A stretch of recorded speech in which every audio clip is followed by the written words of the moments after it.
Hey guys, Johnny Matter here. Welcome to 1000 Hertz. Got a big episode today. I got a guest here, Jesse Parnell. Hey. Good buddy of mine. We've known each other for 25 at years? least 25 years. 25 years. No, there's pretty big gaps that we didn't see each other. But stayed in contact. Actually, we're playing in a band together called Disruptions. We've been writing some tunes and hopefully playing this summer for you soon. Hopefully. Yeah, so Jesse's our first guest, and he plays guitar in the band, and I thought, what better way to introduce somebody in the band than have him on the show. I just said, well, if we're gonna have him on the show, we gotta think of a theme. And so what do we come up with here? Bring some records. Talk Talk about a little bit of guitar. Yeah, A little bit about the information on how it influenced my guitar playing. Yeah, cool. Okay, sweet. First we'll introduce the album we're playing in the background. It's Borders of Canada, Daddy. Pretty cool electronic stuff. Yeah, it's cool shit. Some ambient instrumental. It's our instrumental music we're playing. All right, so Jesse. Yes. Any order? I guess a little bit of order. Kind of, would it be chronologically or kind of based on when I was younger and what I started listening to and kind of how Cool. it got me into playing. Yeah. And just so y'all know, this is there could have been other albums he picked, but these are albums he actually owns. So, being a vinyl collector, you slowly get all those iconic albums you grew up with, but we're probably missing a few, right? Oh yeah. When Johnny asked me to do it, I thought it'd be tough to find 10. And then I started looking through the records, and I could have brought easily double. I got 12, but I could have brought a lot more just based on influences and just albums you like. God, there's too many albums out there. Yeah, so many. Okay, so what do we got here? So yeah, of course, first off, starting off with some Nirvana, Decide. Classic.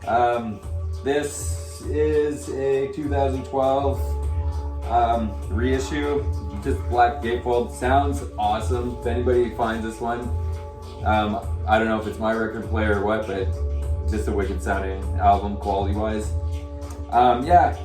Being 14, listening to this stuff, playing guitar. Mainly with this, it was just great because all the songs rule, but I could learn basically all these songs We play them, yeah. So to play guitar, I don't know how many hours I sat in my basement playing all these albums, learning them by ear, which I think was a great thing to try and pick up, as any kind of musician. For sure, yeah. Unfortunately, I have no real educational teachings in music, which I may get to one day in my life. I think some of the best guitar players were never, professionally taught. Yeah, and like Kurt Cobain, knowing he was just basically self-taught, it gave me a lot of confidence, to just do that. Sweet. All right, what next? So then getting a little bit older and getting into skateboarding, I'll just throw these two up at the same time. This is DFL, Dead Fucking Last. Nice. Proud to Be. Just a good lo-fi. If you know Beastie Boys and the kind of punk they did, that's basically what this is. And actually, the Beastie Boys are involved with this. Ad Rock had something to do with this. I don't know all the information, but there's some photos on the back, and he's in here. But yeah, it's that Beastie Boys stuff. Yeah. But just lo-fi kind of DIY, Yeah, heavy on the bass, just good ripping. Yeah, good stuff to skate to. Yeah, exactly. Yeah. And then this as well, Good Riddance, kind of getting into some political stuff and the lyrics and stuff. Not so lo-fi, totally different sound of guitars. I don't know how to explain it, but just a damn good album and high energy, good stuff. Nice. Then getting into some weirder stuff as the ages got on. Arches of Loaf, Icky Metal. Just a solid, all the albums in my opinion that I have here are solid from start to beginning. Nice. This is a 2011 reissue, nice blue colored vinyl, sounds wicked. As for guitar playing, I wasn't really thinking about it at the time, but this kind of started getting into my head with different effects. Something different other than just cramming power chords at you. Yeah. These guys do a lot of weird stuff. Yeah, 3-chord punk rock. Like, Which I love. So far, yeah, exactly. Good high energy, just ripping stuff. But this is kind of what changed that for guitar for me. And yeah, just amazing, weird, awesome songs. Nice. Yeah. More experimental. I remember you playing that album for me, and I was like, "Who is this?" And you really turned me on to it. I was like, "Fuck, nice! These guys are awesome." And I remember hearing of Archer's Look, but never got into them. And I guess that's the one thing nice thing about having friends that are into records and stuff is like sharing the albums with your buddies, and you're like, "Who's that?" You know, and introducing new music to new people, and that's why we do this show. So. Yeah. Well, and how many albums I've learned about from you too? Right? Yeah, Like, it's just. It's a two-way street, you know, and it's awesome. It's a Yeah. lot of fun. Yeah, definitely. This is a hot one right here. Yeah, and this was a big one for me. Quicksand Slip. I actually just got this not too long ago. They finally reissued it. I think the original is one of the ones that comes up on my Discogs that's like everybody's selling for $100+ which I would almost consider paying for this one because it's got a special part in my heart. It's a great album. But this reissue is awesome. It's on a cool orange and what was it? It's black, red, and yellow kind of marbled vinyl. 2023 reissue. This is when things slowed down for me, and like just that heavy, slower tempo type of music. Yeah. And instead of doing a lot of stuff, I mean, these guys do a lot of stuff, but sometimes they're just strumming on a chord, and it's just a real intense, heavy chord, and you know, maybe the drums are going nuts. But if you know this album, you may kind of know what I'm talking about. Yeah. It's guitar-wise, just I don't know how to explain it. Just for me, It's just big sounding too for its time, and it's something different and very, very clean, but heavy still. Definitely, yeah, and clean. Yeah. And it took me from, well, I mean, Archers of Loaf kind of started this as well, but because I did listen to a lot of punk, fast punk for a while, and then to get into this, it's got the same intensity, if not more, but it's not ripping fast. And I love that. I love slower stuff that is just, it's just as intense as something fast. Nice.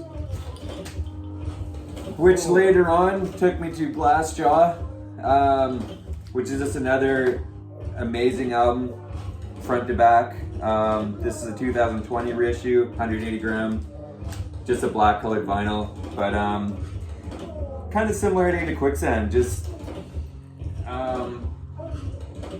it's a little bit slower. They got some higher tempo songs, a couple of the songs on this album, but other than that, just slower and heavy, and the vocalist is all over the place.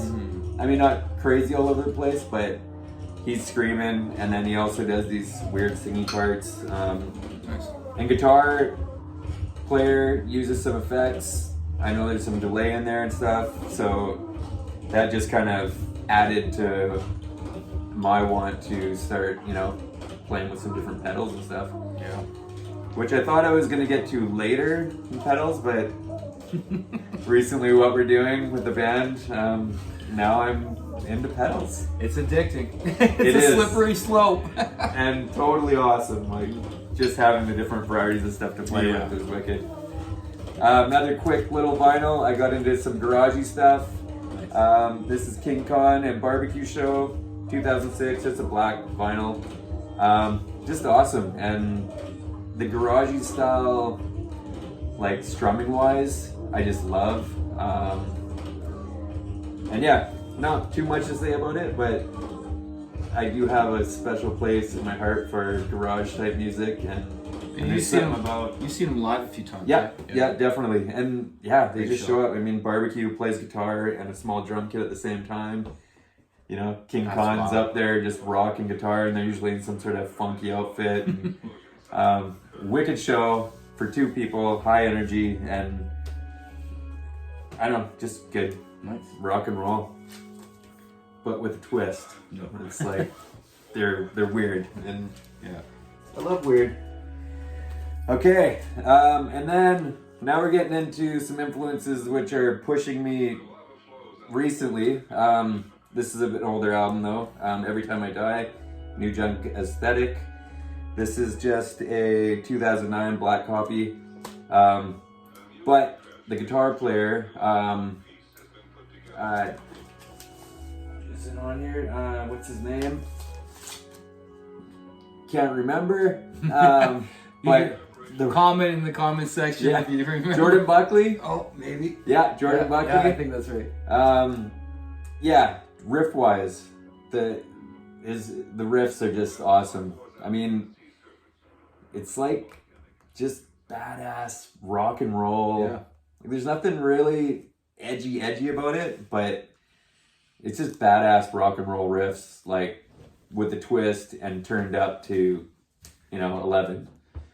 They're just wicked. So riff wise for me, I listen to this a lot, and guitar riff madness. I love it. And I believe he did the art. Actually, he did do the art for this, and it's gold.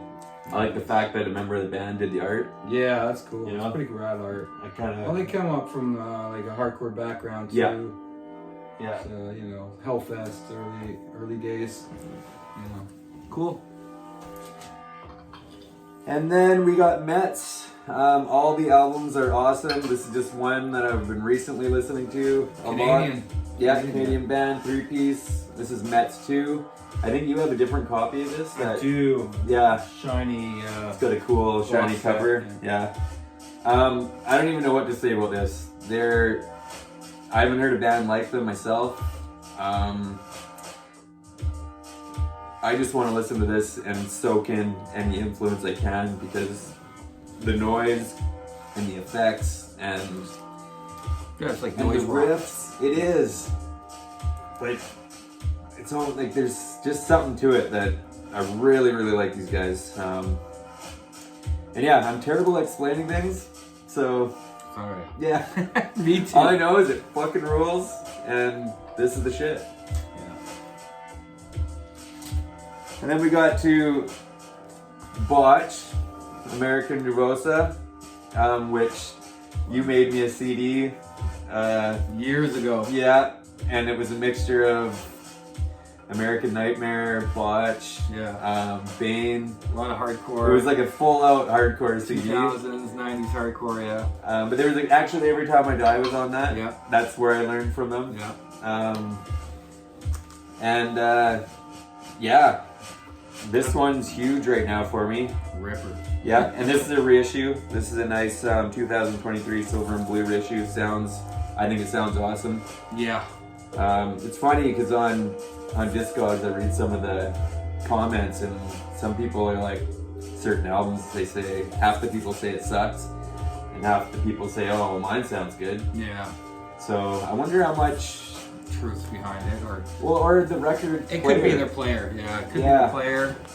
You never know. But the label putting those out. What label was that again? This one is, isn't it Sargent House? Yeah, Sargent House. They do good work, and they just put out We Are the Romans as well, and they've been reissuing a lot of the Botch stuff, and it sounds great. I think personally, if you're into that Botch and that style of hardcore, get it, because they haven't pressed it's been years. Well, So- these are the other ones that come up.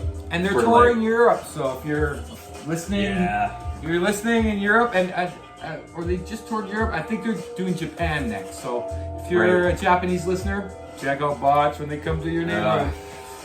And guitar-wise, I can't explain it either, but the chords and the high intensity of like what's his name? The guitar player. Warren. Terrible with names. Yeah.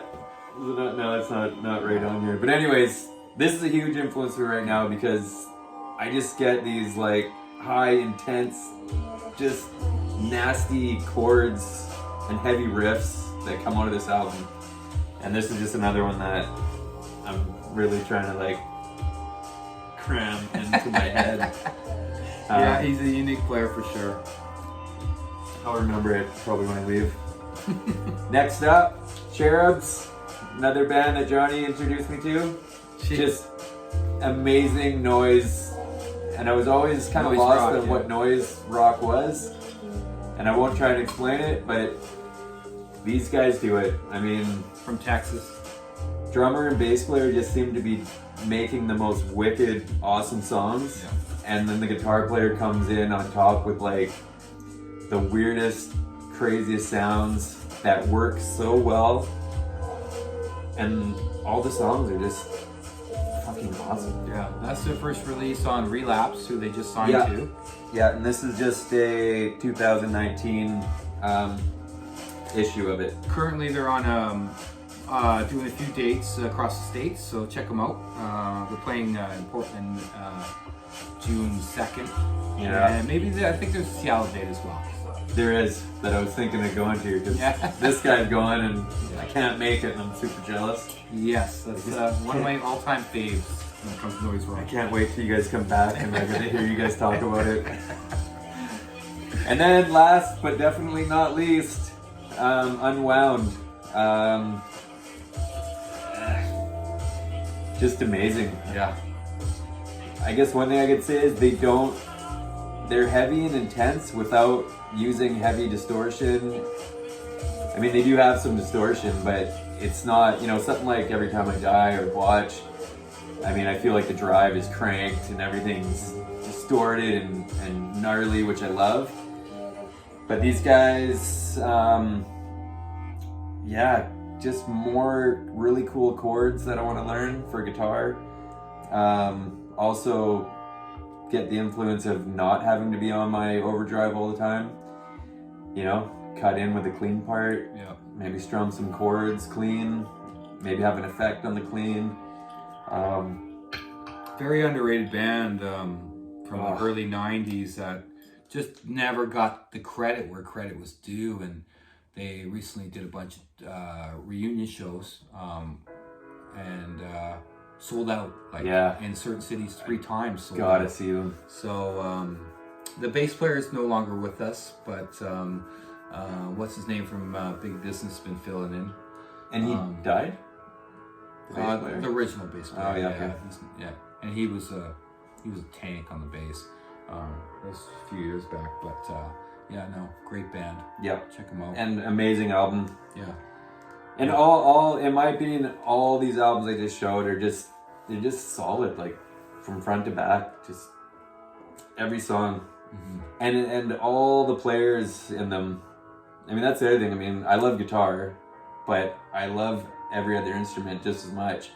And I love it when 1, 2, 3, 4, 5 people can come together with different instruments and make something like And everybody's like holding this. their own. Yeah. Yeah, That's what we strive to do as a band as well, and definitely. yeah, just everybody just owning their instrument and just pushing the limit. Awesome. Yeah. Well, thanks a lot, Jesse, for coming Oh, out. yeah. And appreciate you guys tuning in. I hope to have some more guests on the show soon. If you're interested in being a guest, you can contact me. Shoot me a message. Check out, we're on Instagram as well, 1000 Hertz on Instagram, and we also have a Facebook group page. Give it a like, give us a follow, and appreciate the eyeballs, and until next time, cheers. Take her easy.